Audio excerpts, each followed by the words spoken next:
when you're starting the business.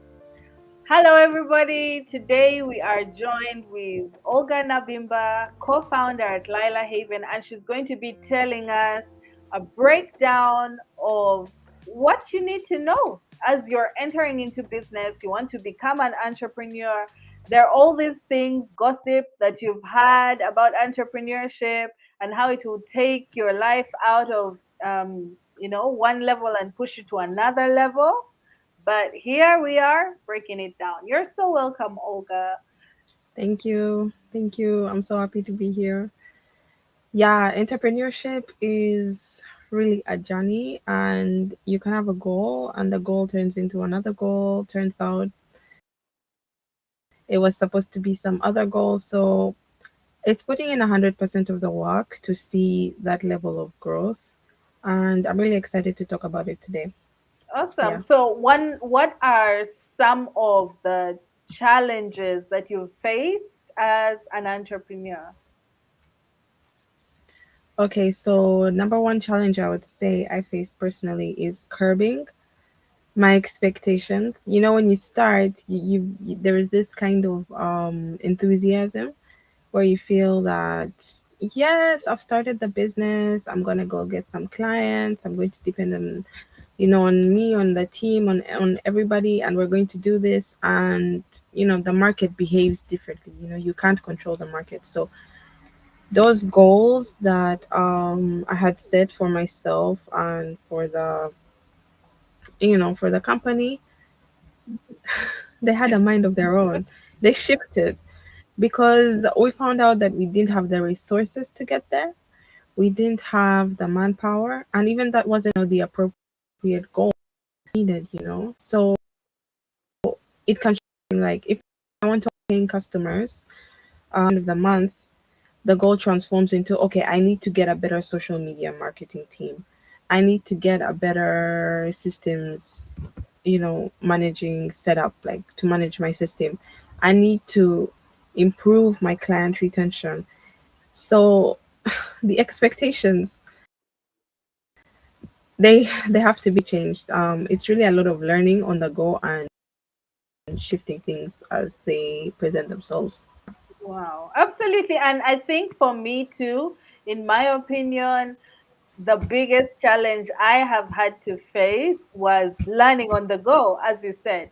Like, there's very little time that we have to, run after the clients, get the customers, do the daily routines in the company without having to Yeah. again study, learn new skills, learn marketing, learn sales, learn communication, learn how to run social media platforms. There's just so much learning to go around, and the time is just Yes. not enough. So, one of the things that I Yeah. found to be helpful was having a mentor that has gone ahead of me, done all of that, so that they can just give me a guide. But still, that doesn't remove the Mm. fact that you have to be committed to learning. So, if someone is starting a business, Olga, what would you want them to know before they get into it? Okay. So as you said, you mentioned learning all these things, and that's a very crucial point. When you're starting out, you don't realize how much goes on behind the scenes. You don't realize that you're going to have to learn analytics, you're going to have to learn KPIs, how to talk to people, how to communicate. You need to improve your communication. You need even your math skills, like you need to do so much. You need to learn how to operate different things. And as you said, like that's where a mentor comes in, someone to show you the ropes and to tell you, hey, things are going to be different than what you think. But yeah, one of the things you need to know, when you're starting, is that you need to learn from your competitors. You need to be able to pivot, and you need to be able to take feedback, listen to feedback from different people. And this sounds like it sounds, you think about it, you're like, of course I'm gonna listen to feedback. Hurts sometimes. It really does hurt, if you've been putting your 100% into something and nobody's liking it. It hurts when that all of that effort, all of that work is rejected, but it's necessary because your goal is you want to make money, you want to support yourself, you want to support maybe your family. And to do that, you're going to need to do the necessary things, which are, pivot. You need to going to learn how to see what other people are doing and see how you can utilize that within your own business. So you're going to be on your feet 100% of the time. There are no rest days. Rest is scarce. It's very, very scarce. So that's what I would like someone to know. You have to be on your feet all the time. You won't get a lot of time to rest. You have to learn all these things. You have to be able to look out at, for your competitors, learn from them, collaborate with them at times. You're going to be able to listen to feedback, take those rejections. You need to get your mindset right so that you can kind of withstand all of these different hits from all the different sides. Business, family, someone is like, you've been starting your for what, 5 months, a year, and you're not yet profitable. Are you sure that continue? Boom, that's a hit. Yeah. Your client is running, that's a hit. You started like learning something and to need to put a lot of time into this. I'm going to need to put like a month of learning into this, and you want to get to that level that you want to be at now. You don't want to wait for the month to, so that's also another hit. So you need to be able to withstand, and you need to be able to be patient at the same time, always looking for that never know where it comes from. So your mind has to be on 100% of the time, and you need to be able to give yourself that space to kind of take care of yourself when you can, so that we can just, you're energized, you can snap into it and do what's needed to be done. Absolutely. So that was kind of, yeah, but And the yeah, thing is, the self care is so important. Like you have been mentioning, the mindset is going to be taking a hit almost all the time, and you have to keep yourself in check.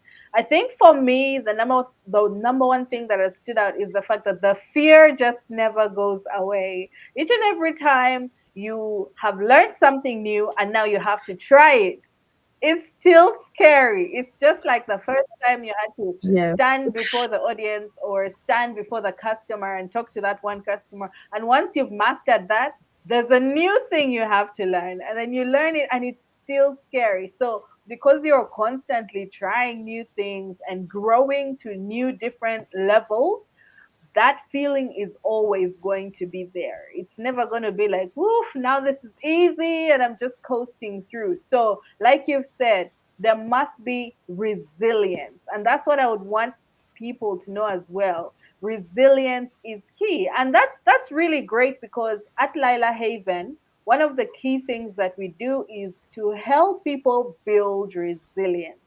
So if you're out there and you're watching this live and you're having trouble, you're getting burnt out, you have so many setbacks, do book a call with us. We would love to hear from you, hear what your business is about, but also help you to create and build strategies around your business that can help you to stay strong for the long haul. So back to you, yeah. Olga. What are some of the myths that people said about business that probably you believed, and then when you got into it, it was totally a myth? So this one is a bit tough because um actually there were not like a lot of myths, should I say, that I heard. It's more of guidelines that make it look, as long as you follow these guidelines, as long as you follow this, you're going to be okay. And it's a bit different because the market is very unpredictable. So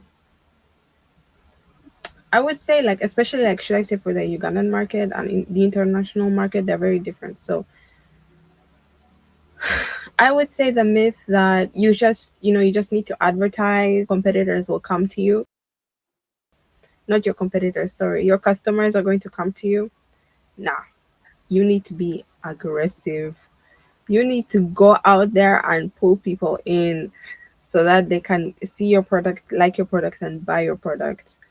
And also, I would say that the myth, there is a certain, once you start looking for resources on how to grow your business, branding and everything, that myth that like branding is all you need to grow a business, to attract people. Many people say that, you're selling a feeling as opposed to selling a product. I mean, that does work, but you have to also realize the scale at which it works. You need to get in the right places to do that. But like when you're starting out, very hard for you to be able to gather enough resources, social capital, if that's like what you're trying to sell. You're trying to sell the feeling of luxury, you're trying to sell the feeling of self-care. You need to get the appropriate people to like that the audience is going to respond to, that the customers are going to respond to. And when you're usually like, you need to start building those connections so that you're going to be able to access those people, access the resources you need. And when you're starting out, you don't have that, so you need to kind of get aggressive and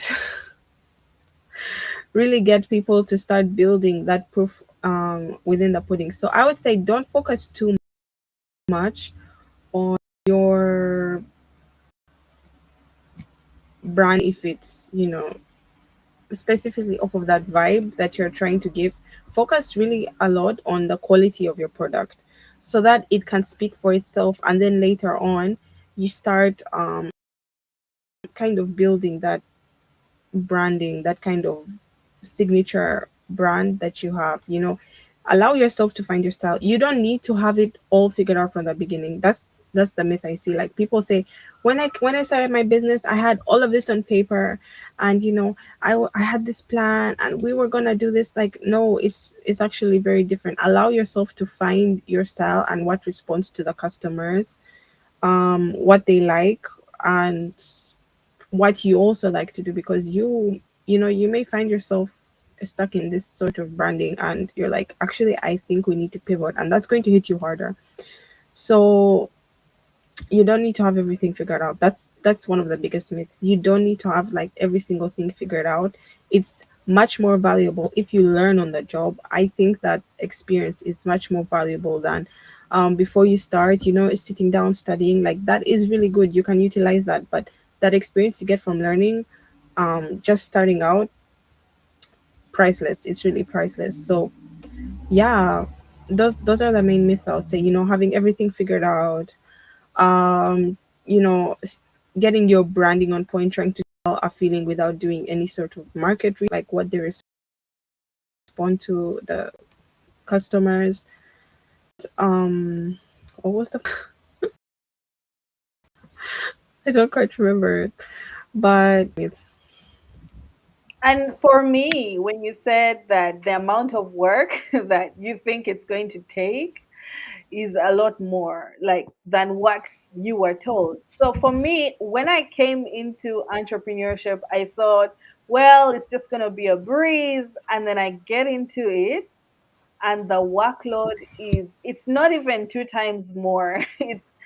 It's 10 times more, a a 100 hundred. times more. If you really want to drive the customers in and you want to build a business that lasts, it's really going to take a lot more of your effort and your input than you think. And Yeah, also building a social media presence, building a brand. That's really important.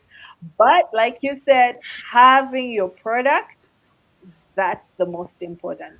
And most of the time, the activities that you must spend your time doing is getting customers, talking to the customer. So you might have a product, but if you also spend 2 years building a product, 5 years building a product, your company is not growing. Your company begins to grow when you start interacting with the customer. Like you said, listening from the customer and getting what is it that the customer needs. So you don't even need to have a perfect product, like you said. Yeah.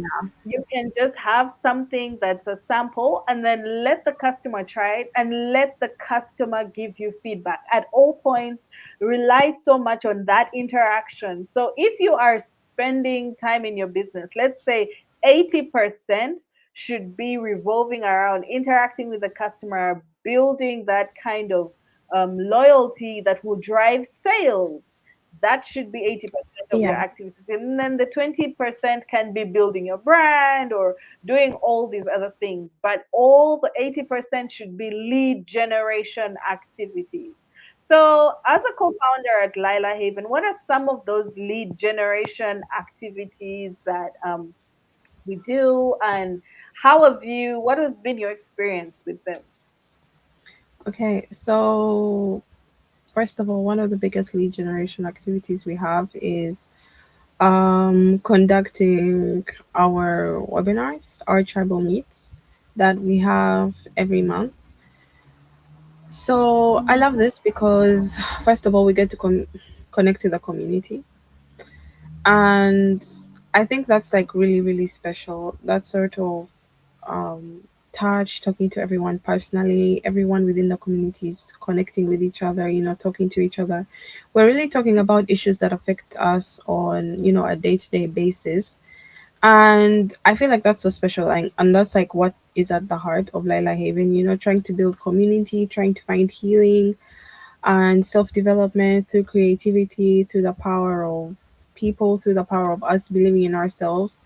And yeah, so in that sorry in that I would say that focusing on building that connection, like that's one of the lead generating activities. Anything that can allow us to connect with the customer is really really important. So even when we talk to people, we reach out ourselves like into their DMs on LinkedIn, on social media, on anything, trying to build that connection, it's what really generates a lead. And I think it's what really separates us from others, because we are trying to find ways to empower people to help themselves.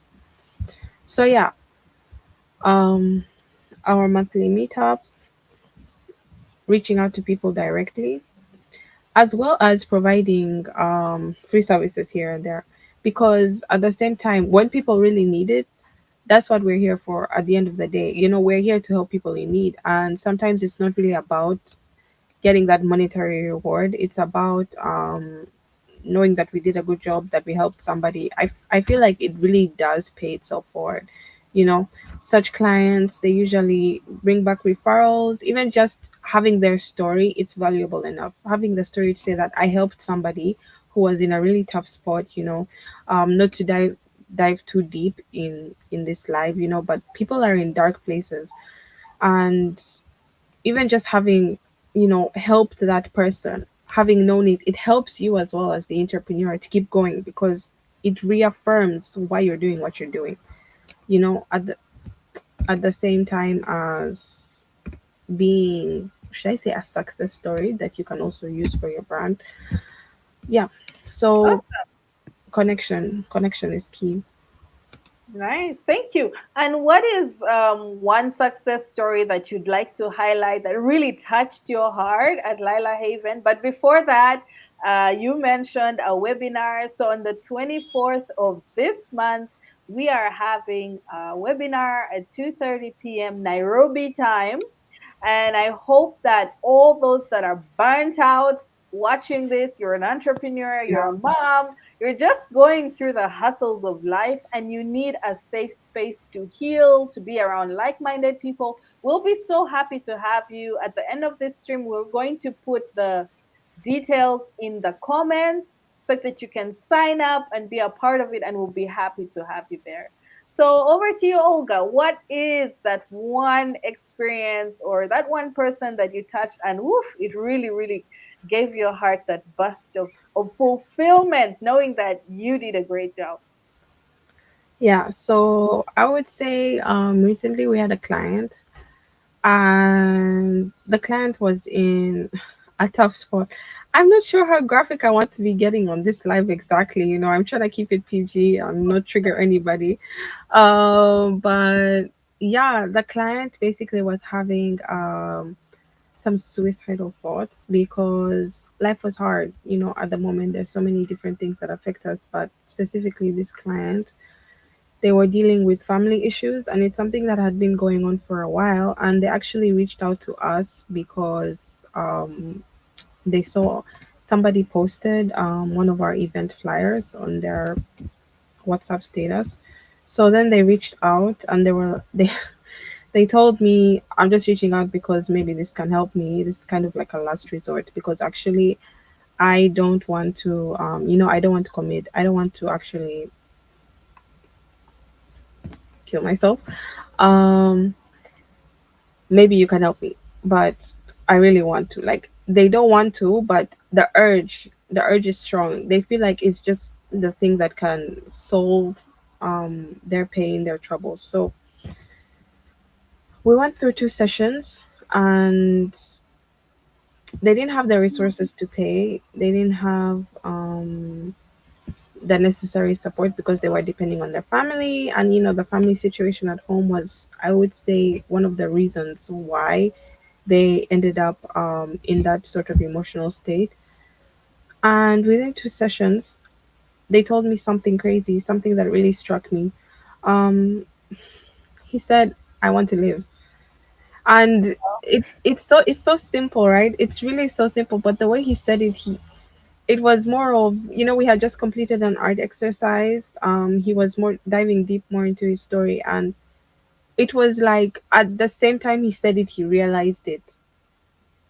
So that was really special.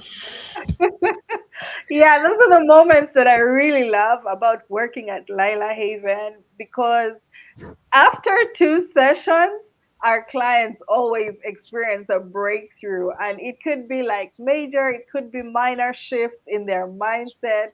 But at the end of the day, our success rates speak for themselves. So if you're out there and you're going through something and you don't even have the words for it, we take you through special art therapy exercises that can help you find the words and reconnect with yourself. Maybe Olga, tell us more about some of the strategies and the therapy exercises. Maybe give us a few examples that someone out there can use to understand how the process looks like. Okay. So first of all, what we do kind of, should I say, a hybrid method. We do a lot of art therapy. We do a lot of some CBT exercises, like cognitive behavioral therapy exercises. So it always starts with trying to get to know the client, because at the same time, therapy is a person-led process. It has to involve some agency on the part of the client. They have to, they're the main driving force. We are just guiding them to get to that point, providing crucial guidance, crucial strategies, but most of the work is done by the person, because they're the ones churning over these thoughts, churning over these experiences, coming to realizations, like what do they want. They're the ones who set the goals. So yeah, everything client based process. And so, what we would like to start with, what we usually start with, is the main issue. There are like so many different things that are affecting people. Like, even if I can't say like what has been bothering me this past few weeks, they're like, I can't count them on my hands. But there is that one thing that is bothering me every day that I can focus on. And that's what we do with the clients. We just try to pick what we're going to focus on at that moment, resolve it, move on to the next, resolve it, and just like that, we are slowly by slowly picking it apart. So, diving deep into our strategies, we do a lot of art therapy, and art therapy is really good because it helps you process trauma, thoughts, behaviors. It helps you kind of, you find that you just naturally put them on the page. If we're going through a process, draw a journey, you're finding that, okay, I just drew it randomly, right? I took 5 minutes, I drew this journey, I wasn't caring about my art skills, but I'm seeing that I have drawn things I struggled with in the past. I'm seeing that this is actually where I want to go. This is actually how I want to set my goals. I'm seeing that I drew the path winding. So that means that when I have my goal, I usually experience so many setbacks before I even reach the point. So it's like I never thought about it this way. It's providing you with a different perspective. And even for experiences, draw a time you were scared. You may find that you drew yourself like really, really tiny. You drew yourself like you're looking like a baby, and someone else may draw themselves looking like, I don't know, a spider. And all of these things represent different things. You're going to learn that, okay, I was scared and I made myself small. I wanted to hide away. I was scared. I drew myself as a spider. I wanted to become fierce and attack. And it's like, oh, so when I'm scared, I do these things. When I'm scared, it feels like this. Next time when I'm scared, I'll know the feeling. I'll know how I behave. And it's a really good reflection exercise. And it's really powerful, much more than people think it is. Um, and then diving deep into some CBT. So we focus a lot on how people are thinking. For example, when you're in a situation and you're having these thoughts, you're like, okay, I was feeling scared. And what did you think when you felt scared? You thought, I don't know. let me create a situation. Um, Previously, we had a client, and the client, let me not disclose. So basically, imagine that you're in a situation whereby you have to do public speaking, right? You were scared, and you're like, of course I was scared, right? It's because I was going to do public speaking. And then you're like, okay, that feeling was fear, but what were the thoughts and what were the behaviors that came about from this? I was scared and I was thinking that I can't do it. I was thinking that I'm going to fail. I was thinking that I'm incompetent. I was thinking that I'm stupid. I can't manage this. And how did that cause me to behave? That caused me to hesitate.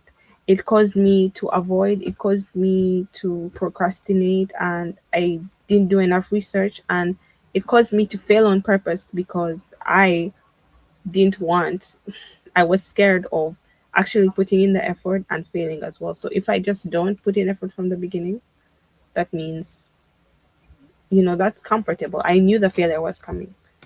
So it's really the interplay of so many of these different things, reacting as well to what the client is giving us, what they're telling us, what we have to work with. And it's powerful. All of these things are really powerful. They come together to provide like a potent solution. So I'm really proud of what we're doing and our method at Lila Haven. I think it's really effective, and seeing that moment where somebody, not just a breakthrough but a realization, like it's really crazy to see it in somebody's eyes that they didn't know that their mind was working like this. They didn't know that they were doing um these different things, and it's just amazing to see someone realize and learn that they had the keys all along. They just needed the guidance, they just needed the help.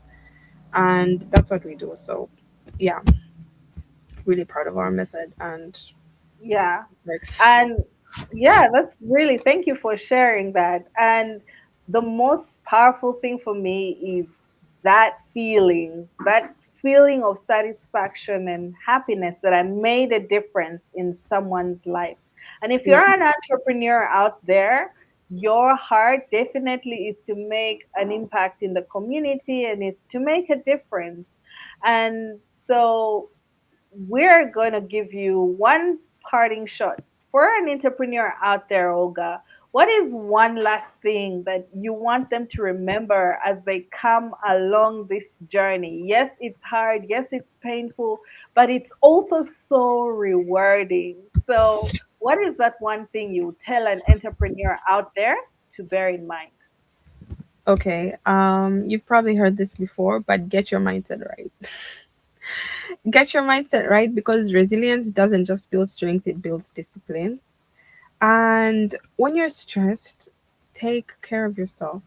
Don't be afraid to seek help, because your mind is the resource. When you're an entrepreneur, you're like 100% the resource. You're the soul of the business. You're, in case you don't have a team, you're the team as well. If you do have a team, the team needs you for guidance. It needs you for guidance. So you are the biggest resource for your team, for your business, and you need to take care of that resource. Seek help when you can, seek guidance when you can, but don't drown alone. Don't force yourself to drown alone. Listen to your needs, your emotional needs, your physical needs, your spiritual needs. Listen to those and tune in appropriately so that you can be in the best state possible to drive things forward. Amazing. I couldn't have said that better. And so now that we've come to the end, the details that you need to book a session will be provided. And we'll be also very happy to see you at the webinar. We're going to link Yeah. everything in the messages. In case you just need someone to talk to, please reach out. Even if you don't have the Yeah. resources, we are happy to help. So, looking forward to hearing from all of you. And if you have any questions, just leave them in the comments below. Thank you so much for being a part of this. Bye bye.